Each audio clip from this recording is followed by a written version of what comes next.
Ito ang aking 2-year plan para sa channel na to. So, i-explain ko sa inyo. Let's go. Hims TV 2-year YouTube channel plan. At my first year, I should gain more subscribers. Second year, I should have a charity kung saan ibibigay ko ang kikitain ko dito sa YouTube channel ko. Because I have this work, I don't need money. Sumusweldo ako dito, maayos naman sweldo ko. And yung kinikita ko naman for now sa YouTube is not that exciting. So why not? Yung kikitain ko in this future 2 years, i-donate ko siya sa charity. So how can I gain more subscribers? So to gain more subscribers, I created this 3 topics na nakikita nyo ngayon sa channel ko. It's the Game Hub. The second one is the Food Hub. And yung pangatlo is yung trending ngayon. These are my fishing hooks. Actually, napagtanto ko siya dito sa anong trending ngayon. Nag-gain ako ng subscribers, like I think 40 plus subscribers dahil dyan sa mga videos na ginagawa ko dyan. So pagpapatuloy natin yan hanggang sa mas dumami pa ng dumami ang ating subscriber. Sa gaming channel, nag-experiment pa din ako. Lahat pa din is on trial, so magulo pa din siya. And sa food, I will be doing it also. Pag i-continue ko siya, magandang feedback, and I think for the long run, makakatulong to sa ating channel. Talking about maximizing my earnings, so syempre monetization ng ating video, yung mga advertisement na nakikita nyo dito, yan.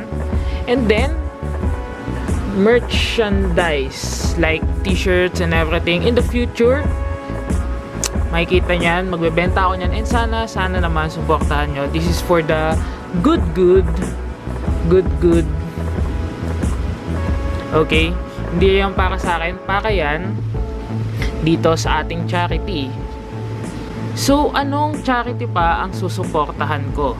This is for my second year or less, so tingnan natin. Okay, so we're here at the Light of Jesus Family. These are their ministries. Nakita nyo, Grace to be Born. Ito yung mga hindi kasal na babae pero nabuntes. And then dyan din nila inaalagaan yung mga anak nila. So ayan yung nagsusupport sa kanila. Anna Wim for the old na wala na rin nag-aalaga. He cares sa mga batang lansangan. Tahanan ng pagmamahal sa mga abandoned child. Light of Jesus Pastoral Care Center, Pag-asa ng Pamilya, and so on and so forth until here. Actually, you can visit them at lightfam.com and see their ministries. And bakit ko napili itong charity ito? Because first, dito ako unang nag-serve. Alam niyo yung The Feast, they are under the Light of Jesus Family. And doon ako nag-grow, doon ako naging mas more spiritual, and doon nag-improve talaga yung personality ko. Actually ngayon, I'm still giving a donation to this community. Still continuous yan, panata ko na yan. And I just want to give more so they can help more. So as of now guys, andito tayo sa year 1. And nasimulan ko na tong mga to.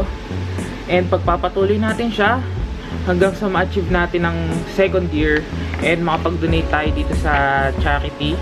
And also, this is neither because I already monetized my videos.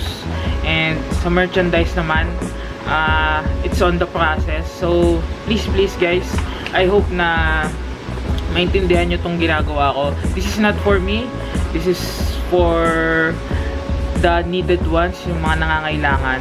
So, please support me guys. And hindi ako tatakbong mayor or presidente. Gagawin lang natin to. This is a very small thing na magagawa natin para mas ma-improve yung buhay ng mga taong nandito sa may charity to and nasa loob ng Light of Jesus Ministry. And yeah, I believe in them.